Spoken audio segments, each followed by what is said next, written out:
Well, good afternoon and welcome to Word for the Day. I'm Jonathan Jennings and I'm on the staff team at St Margaret's Church in Rainham in Kent. And today is one of those more difficult days of the church's calendar. It's the 28th of December and the Feast of the Innocents, when we remember from St Matthew's Gospel the story of King Herod, who was deceived by the wise men. They'd promised him to let him know where Jesus could be found. And Herod thought that Jesus might well be a threat to his monarchy. And so he ordered the slaughter of the innocents, all those who might have been the king born at the time. And St Matthew's Gospel records the grief of those who had lost their young children.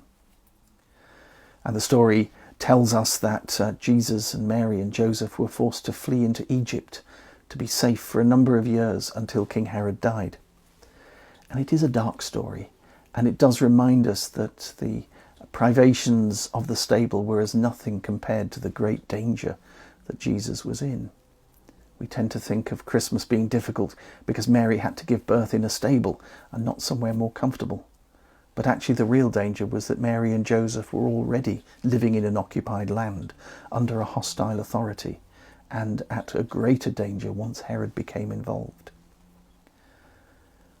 It's difficult for us sitting where we sit and living as we live to understand completely what it is like for a family to face that mortal danger and have to take the choice between two great risks, one of staying where you are and the other of making a journey into the unknown, to an unknown land where who knows what awaits. But it's not so very long in European culture that there were families faced with exactly that problem. And I remember a couple of years ago, Nathan and I were privileged enough to go and visit Eva Slosh, who was a Auschwitz survivor and who told us the story of her early years in Austria and in Amsterdam, where life was stable and relatively safe until things changed and the authorities began to search Jews out and to deport them. And so Eva told us the story of her young life and the morning of her 15th birthday when she was arrested along with her family, and they ultimately were deported to Auschwitz, where only 2 of them survived.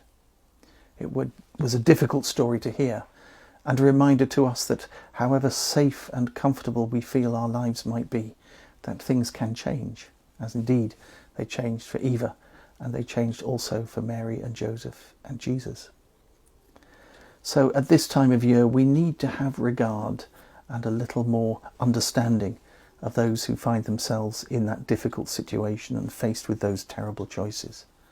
And it's a reminder to us that the Christmas message needs to be wide open, loving and welcoming to all in whatever circumstances they find themselves in, because they too are children of God and are brothers and sisters.